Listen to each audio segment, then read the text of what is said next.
from Virginia is recognized. Thank you, Mr. Speaker. I yield 6 minutes to my friend, the gentlelady from California, Mrs. Chu. The gentlewoman from California is recognized for 6 minutes. Mr. Speaker, I rise today in support of House Resolution 1032, a resolution to honor Agustin Bobby Salcedo, an exemplary American citizen who was the victim of a shocking murder in Mexico, and to urge the United States to be resolute in its efforts to help Mexico fight the drug cartels. This past December, Bobby traveled to Gomez Palacio in the Mexican state of Durango to visit his wife's family for the holidays. On New Year's Eve, he was out with family and friends at a local restaurant when gunmen burst in and dragged Bobby along with 5 other men out of the restaurant at gunpoint. They were then each shot to death, execution style. The next day, all 6 bodies were found dumped in a ditch. Bobby was only 33 years old. I met Bobby early in his career. Having grown up in my district in El Monte, California, he was dedicated to improving the lives of children in his community. He was an elected school board member in the El Monte School District. He returned to his alma mater to become its assistant principal and was studying for his doctorate in education at UCLA. It was clear to everyone who knew him that he was going somewhere. He was a rising star. After the investigation began, it was confirmed that none of the 6 murder victims were connected to the drug trade in any way. Bobby and the others were in the wrong place at the wrong time. Their deaths exemplify the growing number of innocent bystanders who are becoming victimized by cartel violence in Mexico. It had seemed as though the situation could not get worse. However, only weeks after Bobby was murdered, the lead state investigator in his case was also shot dead by the drug cartels. Bobby's murder brings to the forefront 2 critical issues: the urgency in finding the killers of Bobby Salcedo and the importance of reducing the violence of the drug cartels in Mexico. There must be justice in the murder, but the challenges are great. The state of Durango is one of the most violent in Mexico. In 2009, there were 637 cartel-style murders in Durango, and not one of the cases has been solved by the police. State authorities are limited in their resources, and the cartels have successfully corrupted or scared away many officials from interfering in their business.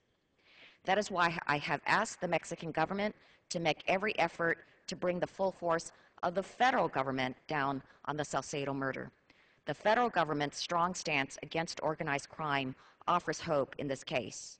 The federal government has greater resources at their disposal, such as forensic equipment, manpower, and training. Although the federal government has yet to federalize Bobby's case, I am hopeful that they will realize this case is a symbol for both of our countries and can demonstrate to all the parties the progress can be made. We cannot allow the death of innocent bystanders of American citizens to pass without consequence. Until there is true accountability for the violence, there is little incentive for the drug lords to keep peace. But the overall solution is in stopping the violence of the drug cartels. The U.S. must be resolute in supporting Mexico's efforts to combat the drug trade and its violent consequences. There has been progress. President Felipe Calderon made the combating of drug violence his focal point. He greatly increased efforts on the federal level to track down the drug kingpins and reduce their supply lines. And in 2007, the United States and Mexico worked together to pass the Merida Initiative. This agreement took Mexican and American cooperation to a whole new level, providing over $1.3 billion to support the Mexican government in its fight. The funds went to helicopters, surveillance aircraft, interdiction equipment, non-intrusive inspection equipment, and improved data collection capabilities, as well as provided for training programs and institution building in Mexico. But now we are at a critical point. The Merida Initiative will expire at the end of this year. The war has not been won, and the violence grows more disturbing each day. That is why Congress and the administration must decide now how to implement the next phase of this partnership. In my conversations with law enforcement and state departments, 3 elements are critical in a new initiative: fighting the massive money laundering of funds out of the U.S., improving the forensic technology available to Mexican law enforcement entities, and helping Mexico rebuild its judicial institutions. On money laundering, every year between $8 to $10 billion are smuggled out of the U.S. by the drug cartels. Even as our law enforcement agencies are improving their ability to stop these funds from leaving the country, the cartels are finding novel ways to launder money. They are using money service businesses, online services, and even legitimate retail businesses as fronts for their illegal transactions. And they are also using massive bulk cash transfers. Stopping the money laundering gets at the heart of the drug cartel operation. On technology, Mexican state and local law enforcement agencies are sorely lacking in the appropriate technology to combat these well-armed cartels. We must focus more of our efforts on the local institutions to provide them with 21st century law enforcement technology.